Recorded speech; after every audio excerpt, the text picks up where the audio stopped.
এত বড় একটা ডিশ আমি মানে এটা এটা কার জন্য আসলে? তোমার জন্য জামাই। আমার জন্য?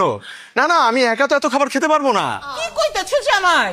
আমি মধ্য বয়সে আইসাও তো এরকম একটা থাল একলাই খাইয়া উঠে যাবার পারি।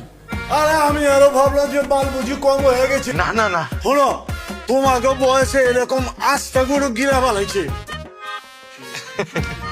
কিন্তু আমার বয়সে আমি আবার পারছি না। মানে হয়েছে কি, আমার যে শারীরিক অবস্থা, মানে আমি এত খাবার একা খেলে মানে আমি আসলে অসুস্থ হয়ে যাব। তাই আমি ভাবছি কি করে কি না, মানে আমি মারা যাব, বুঝছো? পাড়া দিচ্ছে আমার জামার পায়ে পাড়া দিচ্ছে। না এটাও এক ধরনের গালি। বুঝলাম না চাচা, তুমি আইছো ভালো কথা, কানের মধ্যে মেশিনটা পড়ে আইবা না। উদে না হই না কি কইতাছো? জামাই তো ভয় পেয়ে যেতেছে গা। হ্যাঁ, চুপ থাকো তুমি। আমার পাল্লু, এই যে তুমি আমগো বাইতে আইছো নতুন জামাই, শোনো আমগো একটা আওয়াজ আছে। যখন পয়লা জামাই বাড়ির মধ্যে পাড়া দিব, তখন এরকম একটা ডিশ একা খায়া শেষ করবো। ওই ডিশের মধ্যে কেউ হাত দিতে পারবো না। যত সময় লাগে, আমার কথা শোনো, যত সময় লাগে সব শেষ করবা। দরকার হলে আরো না দিব, কিন্তু শেষ করতে হইব। আমি শেষ কি, আমি মানে আমি শুরু করতে পারবো, কিন্তু শেষও করতে হইব। না পারবো না, আমরা আছি তো। পারবো না। বুঝিয়া লেছে বৃষ্টি, কি পয়তারে খবর দে, আইনা খাড়া করে এরা। আম্মা জান না পৈতাকে? ওই তো হইতাছে আমাকে পুরান ঢাকার সবচেয়ে সিনিয়র আর অভিজ্ঞ ডাক্তার। ও সব সময় করে ইঞ্জেকশনের লাখান কি জানি একটা রাখে, আর সুবিধা মতো পাইলে একেবারে পাছায় হান্দাইয়া দেয়।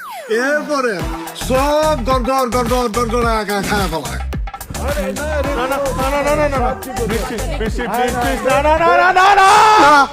কি হয়েছে? কিসে?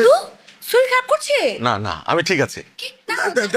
না না না না না না না, দেখো জামাই, আমার মাইয়ায় যখন যেটা কইব সেটাই মনোযোগ দিয়ে শুনবা। ওর কথার উপরে কিন্তু আমরাই কথা কই না। লও এখন খাও খাও। হাত দাও। শুরু করো ঠান্ডা হয়ে যেতেছে গা।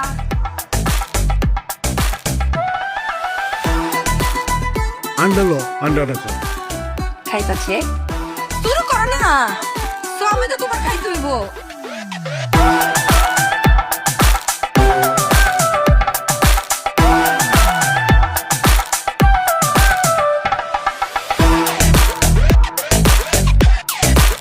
তোমরা এখনো রেডি হলে কে? আবার কোথায় যাব আব্বা? আরে আজকে তো তোমাকে আরো 2টা দাওয়াত আছে। আরো 2টা? হ্যাঁ, আমি তো জানতামই।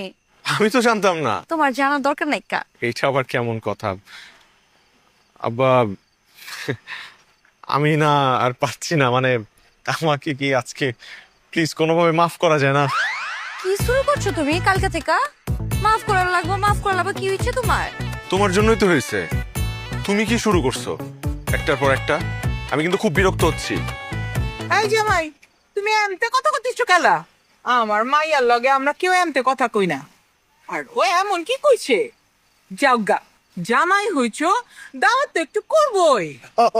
হেরে তো আর মাইসারে দেখাই দেবো না যে আমি জিতছি। কি জিতছো তুমি? আরে আমাকে এখানে কম্পিটিশন হয়, জামাই নিয়ে কম্পিটিশন, যে কার জামাই কতটা সুন্দর আর হ্যান্ডসাম। আমার জামাইরা যে এত সুন্দর হয়েছে, সবার দেখাইতে হইব না, ঘুরা ঘুরা দেখাইতে হইব না। এই আব্বা, বলছিলাম যে আমি না এই বিরিয়ানি, এই দাওয়াত এগুলো আর খেতে পারছি না। মানে এটা থামবে কবে? যে পর্যন্ত তুমি বাজার সদা না করবার, সেই পর্যন্ত তোমার বিরিয়ানি খাইতে হইব। এটা আমাকে পুরান ঢাকার নেওয়াজ। মানে বাজার করলেই থামবে? হ্যাঁ যাবো। সেটা আগে বলবো না তুমি আমাকে? বাজার, মা একটা বাজারে ব্যাগ দেন। বাবা একটু চলেন না, বাজার করে নিয়ে, আমি বাজারটা করে নিয়ে আসি। আরে রাখো, কালকে সকালে করবা। এখন তো তারা ওরা করার কি আছে? আর হেডেই তো আর দুটা দাওয়াত আছে না, যাইতে হইব না। আমি আর আজকে কি পারবো। আমি সাই যাবো আর এসে বুঝতাছো না? যাও তো তুমি দিয়ে একটু সাইয়া হ্যাঁ, যাও আমি আইতাছি। যাও আব্বা, আপনিও যান, আমি এটা শেষ করে আইতাছি। আচ্ছা ঠিক আছে। আচ্ছা।